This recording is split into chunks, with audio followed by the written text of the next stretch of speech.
Welcome to Sampath studios. Kaleshwaram ఇంకా విచారణ జరుగుతూనే ఉంది. ఫోన్ ట్యాపింగ్ అది ఎప్పుడు ముగుస్తుందో తెలియదు. ఇక గొర్రెల స్కామ్ చూద్దాం, అది ఇంతవరకు తేలలేదు. ఇక ఫార్ములా 1 రేస్, ఈ కార్ రేస్ కేసులో అవకతవకల గురించి ఇంతవరకు కేటీఆర్ దోషి కాలేదు. ఇక కేటీఆర్ కు అత్యంత అనుచరుడు కొనతం దిలీప్, ఆయన విదేశీ పర్యటనల ఖర్చు, కొత్త సెక్రటరియట్ నిర్మాణానికి అదనపు వ్యయం, ఇలా చెప్పుకుంటూ పోతే బొచ్చడు. కానీ ఏ ఒక్క కేసులోనూ కేసీఆర్ ను రేవంత్ రెడ్డి ఇరికించే ప్రయత్నం చేయలేదు, ఇరికించలేదు కూడా, ఇబ్బంది పెట్టే ప్రయత్నం కూడా చేయలేదు. ఏదో అనుకూల మీడియాలో గట్టి ప్రచారం తప్ప ఇంతవరకు ఊదు కాలింది లేదు, పీరి లేచింది లేదు అనే విధంగా ఇప్పుడు ప్రస్తుతం నెలకొంది. ఇక ఇప్పుడు తాజాగా రేవంత్ రెడ్డి ప్రభుత్వం నమస్తే తెలంగాణ మీద ఫోకస్ పెట్టింది. గతంలో ఇది లక్ష్మీ రాజానికి చెందిన పత్రిక.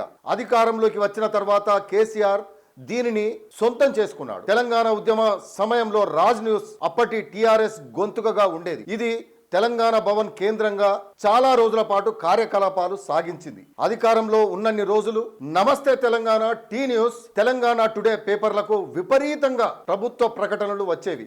గత 10 సంవత్సరాలలో ఈ మీడియా సంస్థలకు ప్రభుత్వం 349 కోట్లను ప్రకటనల రూపంలో ఇచ్చినట్లు తెలుస్తోంది.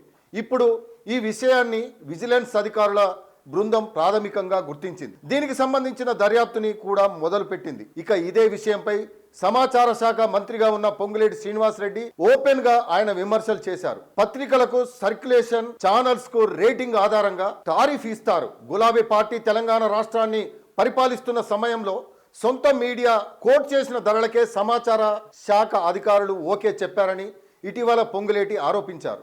ఇక సమాచార శాఖలో పనిచేస్తున్న విశ్రాంత అధికారులు కూడా టిఆర్ఎస్ సొంత మీడియాగా పేరు పొందిన తెలంగాణ టుడే విషయంలోనూ నిబంధనలను ఉల్లంఘించారని ఆరోపించారు.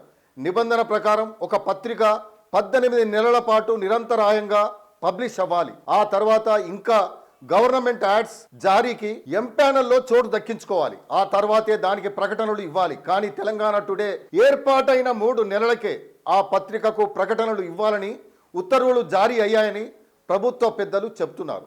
అయితే ఈ ఉత్తర్వులు ఇచ్చింది ఎవరు, వాటిపై సంతకాలు చేసింది ఎవరు? సెక్రటేరియట్ బిజినెస్ రూల్స్ పాటించకుండా మౌఖిక ఆదేశాలతోనే కథ మొదలు పెట్టారా అనే అంశాలపై విజిలెన్స్ అధికారులు దృష్టి సారించినట్లు తెలుస్తుంది. ప్రాథమిక దర్యాప్తులోనే ఇంత వ్యవహారం సాగితే ఇక తవ్వుతుంటే ఎన్ని విషయాలు తెలుస్తాయో చూడాల్సి ఉంది. మరి దీనిపైన రేవంత్ రెడ్డి ప్రభుత్వం గట్టిగా దృష్టి సారిస్తుందా, కేసీఆర్ ను ఫిక్స్ చేస్తుందా? ఈ ప్రశ్నలకు కాలమే సమాధానం చెప్పాలి. ఒకవేళ ఈ కేసు కూడా కోల్డ్ స్టోరేజ్లోకి వెళ్ళిందనుకో, ఇకపై కేసీఆర్ పై రేవంత్ రెడ్డి ఏ కేసు పెట్టినా ముందుకు వెళ్ళదనే అనుకోవాల్సి వస్తుందా? నిజంగా ఇకపై కేసీఆర్ పై రేవంత్ రెడ్డి ప్రభుత్వం పెట్టిన ఏ కేసును కూడా ముందుకు తీసుకెళ్లలేదు అనేది దీన్ని బట్టి అర్థం చేసుకోవచ్చు.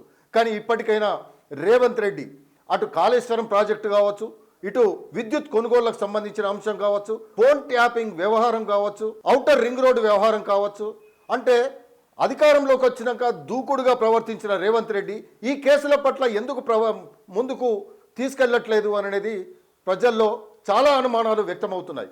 ఒకవేళ రేవంత్ రెడ్డి కేసీఆర్ కలిసిపోయారా అంటే మరి ఈ కేసులను ఎందుకు ముందుకు తీసుకెళ్లట్లేదు అనే విమర్శలు కూడా వ్యక్తమవుతున్నాయి.